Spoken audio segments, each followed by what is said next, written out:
What's good, guys? It's Ray J back with another video, and in this one I want to break down what's going on with Tesla, SPY, Nvda, the QQQ, and a couple of other tickers, and break down what's happening with the economic calendar moving forward, what's going on with the overall market, and some very important things that Elon Musk said in response to Warren Buffett. Before I begin the devil's information, before I get into any more details, let me just mention a couple of things. I am personally not a financial planner, so take nothing I say as financial advice. And also, if you guys can, please check out the Moomoo link, which is down below and in the description. If you sign up for Moomoo, deposit $100, you are guaranteed 7 free stocks. And the offer ends very, very soon in just a couple of weeks. Anyways, for Tesla right now, we're turning very, very nicely on the 4-hour time frame. We're also approaching this resistance right here in the very, very top of this channel. I do see some more upside potential in the stock, so I'll be breaking down more details about this in just a few minutes. But first, do not forget that today's Monday, May 6, 2024, and at 11:30 a.m. Eastern Standard Time, we have the 3-month and 6-month bill auctions coming out. Then at 12:50 p.m. and about 1 p.m. Eastern Standard Time, we have Barkey and Williams from the Fed giving their speeches. So around 11:30 a.m., look for volatility, and also at this very close to 1 p.m. period, we have more volatility likely coming. That could be contributed by these Fed speakers potentially giving their speeches. Besides that, here are a couple of things to know about the markets. Market's looking pretty optimistic right now as we got, once again, not the worst of numbers coming out during last week's jobs report, not to mention more potential upside momentum that's continuing from last week. On top of this, there's been a lot of talk about earnings that are coming out. So I'll be talking about that in just about a minute. I'll also be talking about what's been going on with Warren Buffett and some very, very important developments from Berkshire Hathaway. There's been a lot of talk that Disney, Star Wars, and Lego have teamed up for a licensing deal 25 years ago. And once again, since then, the partnership has grown from toys to becoming its own universe with movies and such. There's been a lot of talk about this right over here. Once again, it was the first time that they signed a licensing deal, and Star Wars became a blueprint for other brands like Harry Potter. There's been a lot of talk about this right over here as there was big developments, and we're starting to see more hype about Star Wars as we just passed May the 4th. So something worth noting. But anyways, let's go back to the markets. I just wanted to say that for earnings, okay, for Monday, we have Spirit and also Berkshire Hathaway, which just announced their earnings. This was before the market is open. And then after the market closes, we have Palantir, Lucid, and just a few others. We also have Disney and Rivian on Tuesday, not to mention a few more. But for now, we're just going to focus on the main two right over here. So Berkshire Hathaway did relatively well for earnings, okay? Their operating earnings soared 39% as Buffett's cash hoard has swelled up to a record $188 billion. On top of this, we started to see nice growth right over here. We saw their overall operating profit up to about 39%, about $11.22 billion. And then on top of all of this, I wanted to mention that the insurance investments income are also up 32% to more than $2.5 billion.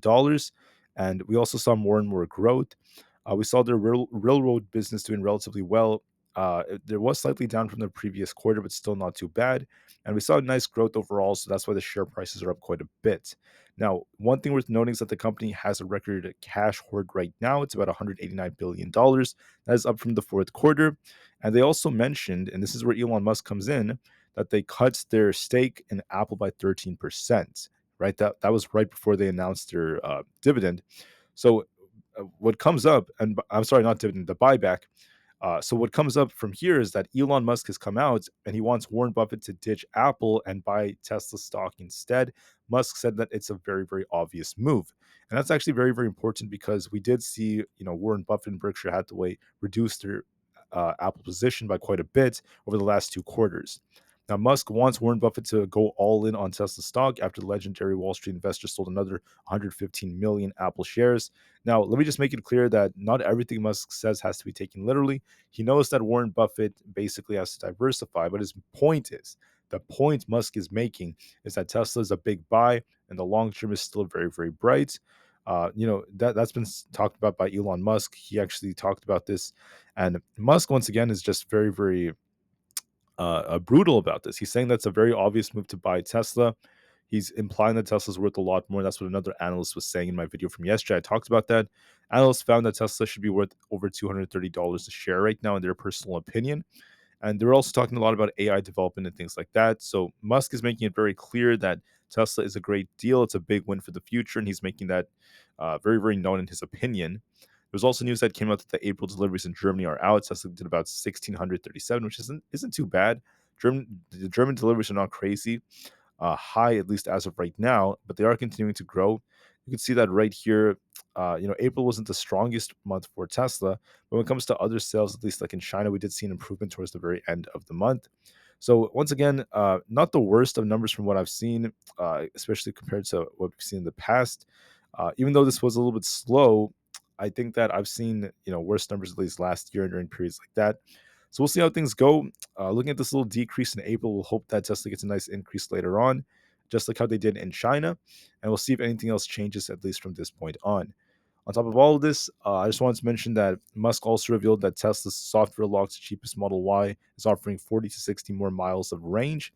And that's actually some great news because, once again, it plans to offer another 40 to 60 more miles of range for about $1,500 to $2,000. And that is going to be a new software that people could basically pay for.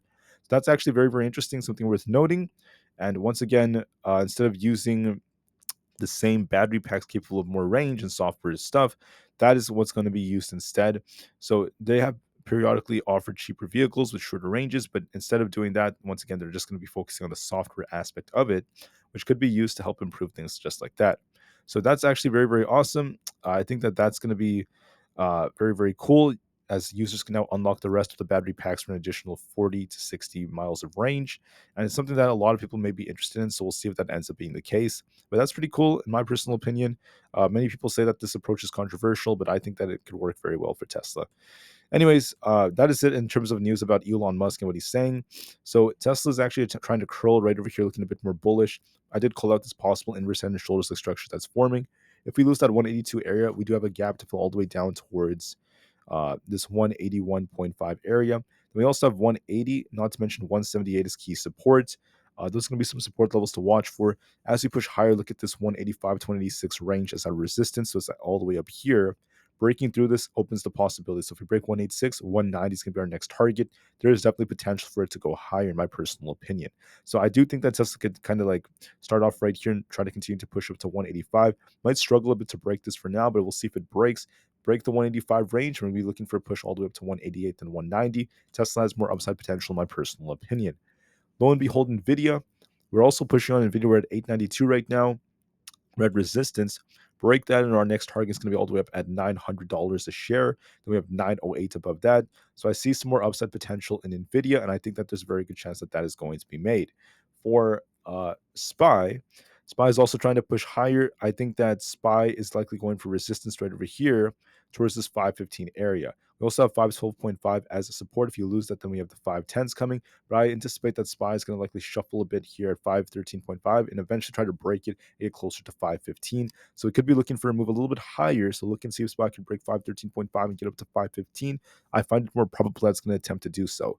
If we lose 512.5, it could actually dip a little bit first before that happens. So just want to see if it holds above that support. But I do favor more upside, at least for the time being.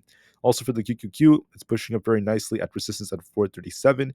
Break this resistance, we're going to be pushing all the way up towards this imbalance fill at about, 439 or so. Lose 437, we're coming down to 435, followed by 433. As of right now, it's holding very nicely. Let's see if it can break 437 and break out towards 439. In addition to all of this, we also have Apple stock. Aapl, it came down a bit. I did tell everyone that after the news about Warren Buffett, selling some shares, we'd likely see a little dip, but it is getting bought back up. So I think Apple might actually dip a little bit, retest the 182s, then try to fill this gap all the way up to 183 later, and maybe trade within a range for now. I do see it kind of range trading. So you have resistance at 183 in the 185 area. We have support currently at 182, followed by 181. I think that's going to likely trade sideways for the time being, dip a little bit, rebound up here to fill the gap, come back down, and trade a little sideways in the range for the time being because of this news about Warren Buffett, reducing the stake. So it is what it is. Amazon is looking bullish to me. I see potential for this to push all the way up to 190 very soon, so I do favor that over the next week. For Meta, it's also pushing up higher. It's getting very close to my target. I called out 457.64. We'll see if that breaks or not. If we break that, we're easily pushing to the 460s. If we reject, we're going to be dipping back down to 450. As of right now, I see potential for this to break out. Anyways, that's what I'm seeing so far. We're going to watch and see how low the VIX goes. There is definitely more downside potential for it. We'll be very patient in the process of this move. With that being said, I want to thank you all for listening. Have a great day, guys, and I'll see you guys very soon in the next one. Don't forget that Tesla is looking more bullish overall. We have to see it break resistance for it to break out higher, but there is potential in the stock. And Elon Musk has said some very, very important things and very, very positive things, at least in his personal view, as he sees Tesla as a strong buy. That's not financial advice. It's just Elon Musk's opinion, my personal opinion. And we'll see how things go. So thank you for listening. Have a great day, guys. And I'll see you guys in the next one. Thank you and peace out.